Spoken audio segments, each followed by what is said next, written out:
Press conference हमारा है कि एक दिवसीय हम लोग ने यहाँ संगठन की मजबूती के लिए पूरा 38 जिला में जेजेडी का जनशक्ति जनता दल का हम लोगों ने विस्तार चालू कर दिया है। उसी उपलक्ष्य पे हम लोगों ने संगठन का एक बैठक यहाँ पे बुलाने का काम किया है। सभी बिहार के और सभी जो अध्यक्ष जो बन रहे हैं सभी लोग के लिए एक सबसे पहले समीक्षा होता है, सबसे रूबरू हो रहे हैं कौन संगठन को मजबूत कर सकते हैं, कौन लोग नहीं कर सकते हैं। तो उस पर हमारा विस्तार चल रहा है, इसमें संगठन के मजबूत के लिए। MLC चुनाव को भी लेकर के हम लोग लड़ेंगे। स्नातक वाला जो चुनाव है शिक्षक वाला चुनाव को भी हम लोग लड़ने का काम करेंगे। जेजेडी लड़ने का काम करेगी। क्या आप खुद भी लड़ सकते हैं MLC का चुनाव? अभी हम लोगों ने तय नहीं किया है, लेकिन पार्टी का कोर कमेटी का अपना कार्यकारिणी का जिस दिन बैठक करेंगे उस दिन हम लोग निर्णय ले सकते हैं कि कौन कौन लड़ेंगे उसमें चुनाव संगठन के। निशान राजनीति में एंट्री कर रहे हैं सर, कैसे देख रहे हैं? निशान जी को तो पहले ही हम बम फोड़ दिए थे चुनाव में आने के लिए। निशान जी को तो पहले ही हम बोले थे कि युवा हैं, नौजवान हैं, हालांकि उम्र में हमसे बड़े हैं, लेकिन उनको पहले ही आ जाना चाहिए था। तो लेट से आए, चलिए अच्छा है, युवा हैं, नौजवान हैं, आगे बढ़ रहे हैं, आए हैं, अच्छी बात है। कुछ स्वभाव आपसे उनका मिलता है, बहुत भक्ति में रहते हैं, बहुत भक्ति में वो भी लीन रहते हैं और ऐसा लगता है कि बिल्कुल कई मायनों में स्वभाव में है। ठीक है, स्वभाव देखिए सबका अपना अलग अलग होता है। अब पांचों उंगली एक जैसा तो होता है, ये अलग अलग होता है। अब उनको पूजा पाठ में मन लगता है तो अच्छी बात है। हम तो वृंदावन में और फिर से हरिद्वार में हम तो दीक्षा लेकर के बैठे हुए हैं, उनको भी दीक्षा ले लेना चाहिए। वो भी जाते हैं हरिद्वार वृंदावन। नहीं, अच्छी बात है। कहा जा रहा है कि डिप्टी सीएम बनेंगे, तो अब क्या बनेंगे नहीं बनेंगे उनका किस्मत जहाँ ले जाए। नीतीश कुमार ने 20 साल तक काम किया सर, और निशान भी उनके रास्ते पर आगे बढ़ेंगे। मुख्यमंत्री के रूप में क्या मौका मिलना चाहिए उन्हें? देखिए सब लोग को अब क्या मौका मिलना चाहिए, नहीं मौका मिलना चाहिए, तो उन लोग का अंदरूनी मामला है। और जो जिस तरीके से संगठन में काम कर रहा है उसको उस तरीके से आदमी को मौका मिलना चाहिए। चाहे पार्टी में और भी कार्यकर्ता लोग हैं उनको भी मौका मिलना चाहिए, संगठन में और भी कार्यकर्ता होते हैं सभी लोग को मिलना चाहिए। इसका ये मतलब नहीं कि मुख्यमंत्री के पुत्र हैं तो उन्हीं को मौका मिलना चाहिए, तो फिर तो उसको परिवारवाद कहा जाएगा। जो उंगली उठते आया है, हम लोग झेलते आए हैं हर एक चीज़ों को। इसलिए मौका जो है, जो पार्टी के लिए मेहनत कर रहा जो कार्यकर्ता है, जो पूर्ण रूप से पार्टी के लिए हमेशा खड़ा रहा है, वैसे लोगों को भी चुनना चाहिए, लोगों को, संगठन के लोगों को। लेकिन वो अंदर का मामला है, उसमें हम कुछ नहीं बोल सकते।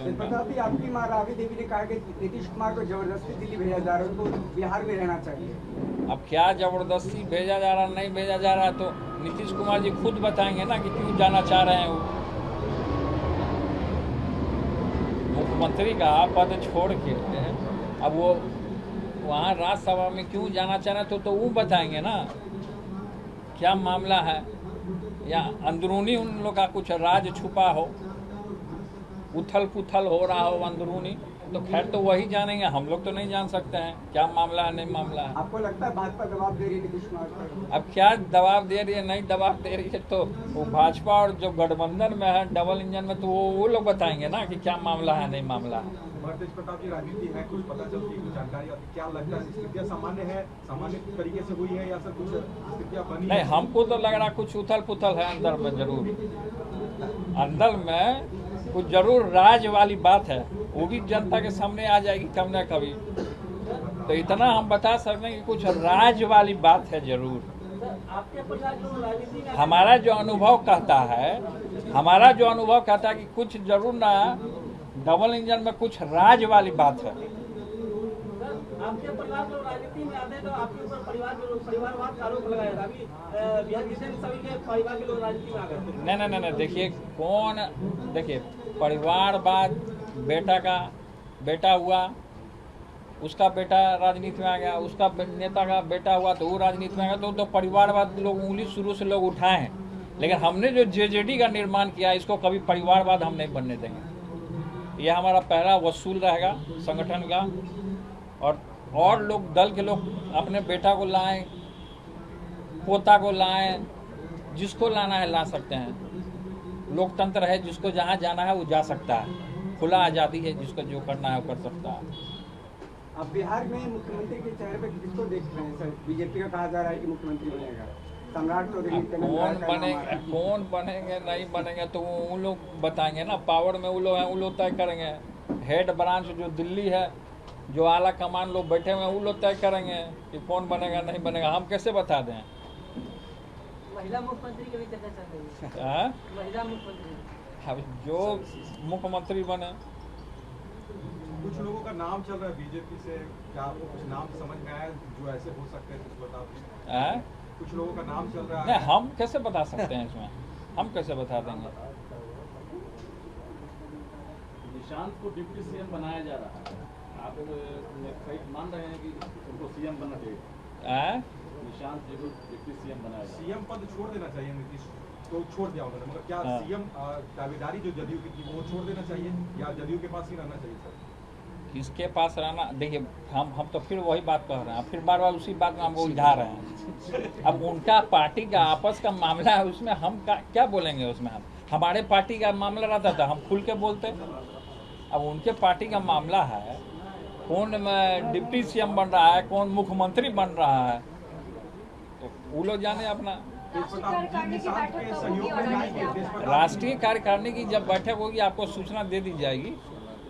16 अप्रैल को हमारा जन्मदिन है, हमने घोषणा किया था पिछले बार जो बैठक हुआ था हमारा, उस दिन हम लोगों ने राष्ट्रीय कार्यकारिणी का बैठक बुलाने का काम किया।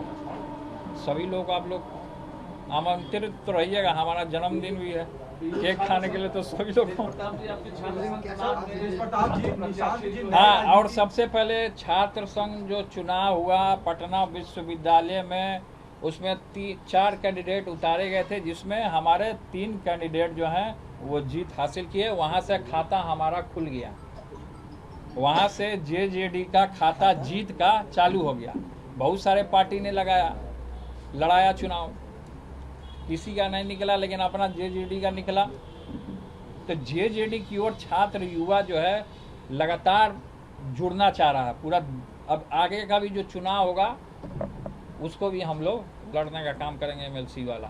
तेज प्रताप जी, निशांत राजनीति में एकदम नए हैं, उनको राजनीति का कुछ अनुभव आप देंगे क्योंकि एक पुराने बतौर मंत्री विधायक साथ आएंगे हमारे, तो क्यों नहीं देंगे?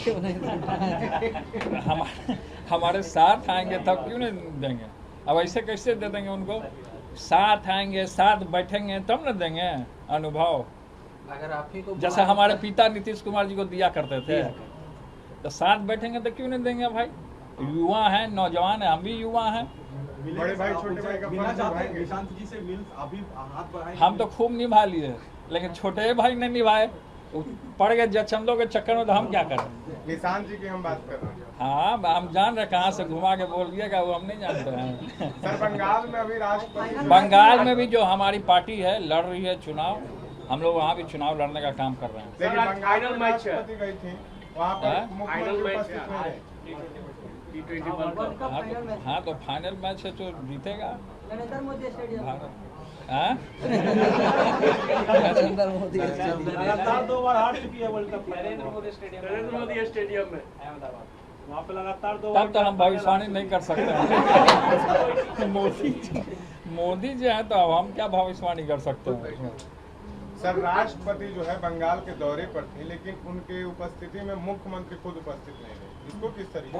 देखिए, प्रोटोकॉल नहीं लागू हुआ। देखिए, प्रोटोकॉल के हिसाब से अगर मान लीजिए आदमी जिस पद पे है उस पद का कम से कम गरिमा का ख्याल रखना चाहिए लोगों को। और चाहे कोई भी हो, चाहे मान लीजिए कि दूसरे राज्य में दूसरा सीएम हो या दूसरे प्रधानमंत्री हो, तो वैसा सिचुएशन नहीं होना चाहिए। और जो पद होता है ना, पद का सबसे बड़ा महत्वपूर्ण चैप्टर जो रोल अदा करना चाहिए, लेकिन उनको रहना चाहिए, इस तरीके का नहीं करना चाहिए उनको। आज इंटरनेशनल वुमेन्स डे है, आप क्या मैसेज देना चाहेंगे? वुमेन्स डे पे सभी महिलाओं को, संगठन में हमारे तेजी से महिला लोग भी जुड़ रही हैं, और सभी महिलाओं जो हैं, हमारी माता जी, सभी लोग से हम आशीर्वाद लेते हैं। आज मातृ दिवस के मौके पे सभी महिलाओं को, और हर एक फील्ड में, चाहे राजनीति हो, चाहे डॉक्टर हो, चाहे वकालत का फील्ड हो, चाहे कोई भी लाइन हो, उसमें महिलाएं बढ़ चढ़ के आगे बढ़ रही हैं। महिला साइंटिस्ट भी निकल रही हैं। तो महिलाओं का आज दिन है, तो सभी महिलाओं को मैं सम्मानित करता हूं और सभी अपने दल की तरफ से भी सभी लोगों को सम्मानित करता हूं। सर बंगाल में चुनाव है, बंगाल में चुनाव अपने प्रत्याशी का नाम बदल दिया गया था, उसके बाद क्या बोलिएगा? तब नाम तो बदलेगा ही नहीं, जानता है कि तेज प्रताप यादव का कैंडिडेट है, तो सब लोग लगाया आरोप 10 तरह का, क्योंकि हड़क गया, डर गया कि कहीं जीत ना जाए। इसके वजह से हमारे कई एक कैंडिडेट को, जिस तरीके से जो विधानसभा की चुनाव थी, कई एक हमारे जो कैंडिडेट उतरे थे, फाइट किए, सभी लोग नॉमिनेशन रद्द कर दिया गया, छीन लिया गया। तो कहीं ना कहीं शुरू से हताश में था, लेकिन वो तो भगवान का आज देन रहा कि कम से कम 3 जो अपने कैंडिडेट थे वो जीते, लॉ कॉलेज से, पटना साइंस कॉलेज से। सर बंगाल में जो चुनाव है, आप इंडिपेंडेंट लड़ेंगे या किसी गठबंधन के साथ लड़ेंगे? वो तो उस समय हम जाएंगे जब, तब उसके बाद तय होगा, लेकिन अभी फिलहाल जो है कि हम चुनाव लड़ रहे हैं, ये तय है। कितनी तैयारी चल रही है? जो सीट है वो सब तय कर लिया जाएगा, सब बात कर लिया जाएगा, बता दिया जाएगा आपको। नीट छात्रा में सर सीएम चेंज हो गए, लेकिन नीट छात्रा का अभी तक न्याय नहीं मिला। ठीक है, न्याय मिलना चाहिए, और कहीं ना कहीं ये मामला जो है बहुत गंभीर है, और गंभीरता के साथ सरकार इसको सुनवाई नहीं कर रहा है। तो नीट छात्रा में सुनने में आया कि जो लोग इसमें इन्वॉल्व हुए उनको फंसा दिया गया नीट छात्रा में। तो कोई ना कोई इसमें, हम आपको आज आपके यहाँ पीसी के माध्यम से भी बता देते हैं, कोई ना कोई बड़ा चेहरा है इसमें, हम इतना बता सकते हैं। आईपीएस दास बार निशांत का नाम ले रहे हैं। जो हो, हम किसी के ऊपर आरोप नहीं लगा रहे हैं। वो आईपीएस दास क्या बोल रहे हैं, नहीं बोल रहे हैं, उनका बुद्धि फेल हो चुका है, पूरे तरीके से चरमराया हुआ है, चरमरा गया है, बुद्धिया फेल हो गया है, पूरा चरमराया हुआ है, समझ में नहीं आ रहा है उनको। किसी ना किसी के ऊपर वो आरोप लगा दे रहे हैं, किसी को ना कुछ बोल दे रहे हैं। तो आईपीएस दास आईपीएस गिरी करते रहे अपना, वो कभी पत्रकार नहीं बन सकते। सर बिहार को 2 टुकड़े में तोड़ने की बात कही जा रही है, पप्पू यादव पोस्ट करके कि सीमांचल का जो क्षेत्र है उसे एक अलग केंद्र शासित प्रदेश बनाना चाहती है एनडीए की सरकार, इसको कैसे देखते हैं? क्या बिहार, देखिए केंद्र सरकार का क्या मामला है, नहीं मामला, वो जाने। अब क्या तोड़ना चाहिए, नहीं तोड़ना चाहिए, अब कितना टूटेगा, क्यों तोड़ना? लोगों को जोड़ना चाहिए, तोड़ना नहीं चाहिए। सर शराबबंदी को लेकर विधानसभा से ही समीक्षा की मांग चाहिए, इसको किस तरीके से? शराब बंद कहाँ है? शराब तो होली में सब पिया है, होली में है, सब जगह गली मोहल्ला में जाके देख लीजिए, शराबबंदी समीक्षा होनी चाहिए। भांग तो कोई पिया ही नहीं। भांग जो महादेव पे चढ़ता है, कोई पिया ही नहीं। भांग जहाँ चले जाइए आप बाजार में, अब हम देखेंगे एक तरफ लस्सी रखे हुए, एक तरफ भांग रखे हुए। भाई हम बोले क्या जी भांग नहीं बिका तुम्हारा? तो बोला कि भांग तो बिकबे नहीं किया। दारू होम डिलीवरी हो रहा है, होम डिलीवरी सब जगह दारू। तो कहाँ शराब बंद है भाई? रोज दारू मिलिए जा रहा है, रोज लोग पी रहा है दारू। नीतीश कुमार सर, महिला सब सिगरेट पी ले रही है। तो नशा कहाँ बैंड है? सब जगह तो खुल ही रहा है। झूठ मूठ का बोल रहे हैं कि शराबबंदी है, शराब लागू है, बंद है। तेज प्रताप जी, नीतीश कुमार ने शराबबंदी कानून लाया, वो बतौर मुख्यमंत्री अब नहीं रहेंगे, कानून लाया, वो जा रहे हैं, उस कानून को भी जाना चाहिए जब नहीं लागू है तो। देखिए कानून जो है, अब एक बार कोई बना दिया तो उसको लागू रहना चाहिए, बार बार फेर बदल नहीं करना चाहिए कानून में। अब उनके जो पुत्र आए हैं वो कानून को लागू करें, अपना इम्प्लीमेंट करें।